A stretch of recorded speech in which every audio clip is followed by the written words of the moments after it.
शिवसेना ठाकरे गटाचा उद्या दसरा मेळावा आहे. चर्चा आहे की राज ठाकरे देखील येणार आहेत. काय नाही असं आहे, शिवसेनेचा जो मेळावा असतो तो दसऱ्याला असतो.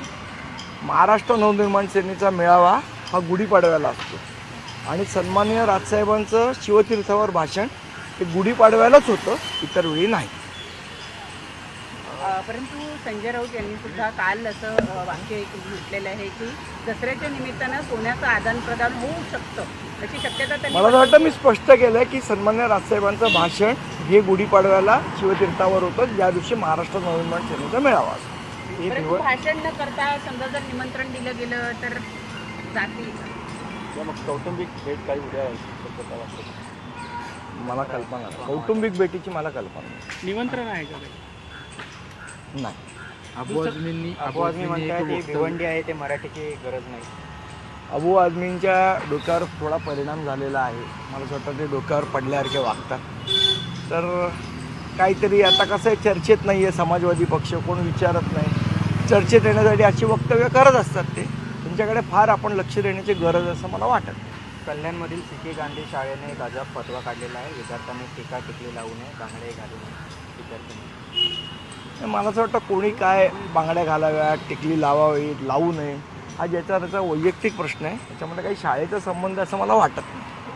गोपीचंद पडळकर यांनी पुन्हा एकदा वादग्रस्त वक्तव्य केलेलं आहे. जयंत पाटील यांना ते बोललेले आहेत. मुख्यमंत्र्यांनी त्यांना ते दोघं आपापसात बघतील. अबू आझमी अशा अगोदर देखील वारंवार मनसेवरती टीका मी तुम्हाला सांगितलं ना, अबू आझमी जेव्हा चर्चेत नसतात, त्यांना कोण विचारत नाही, त्यावेळेला ते अशा प्रकारची वक्तव्य करतात.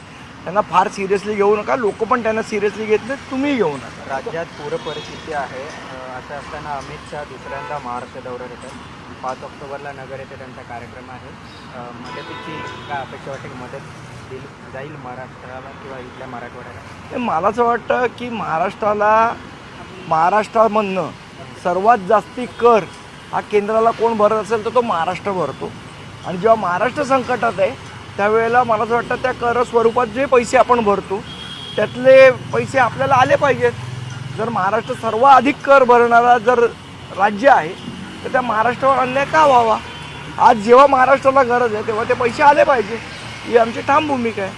महाराष्ट्राला पुराने गरज ग्रासलेलं आहे आणि पूर परिस्थिती हाताळण्यात राज्य सरकारला आलेलं अपयश हे कुठेतरी त्याच्यावरती पडदा पडावा म्हणून आपण बघतोय की अनेक ठिकाणी जातीय दंगली देखील भडकलेल्या होत्या किंवा वादग्रस्त वक्तव्य होते. तर ते लक्ष हलवण्यासाठी मला तर निश्चितपणे I love Mohammed, I love Mahadev हे कशाचं द्योतक आहे?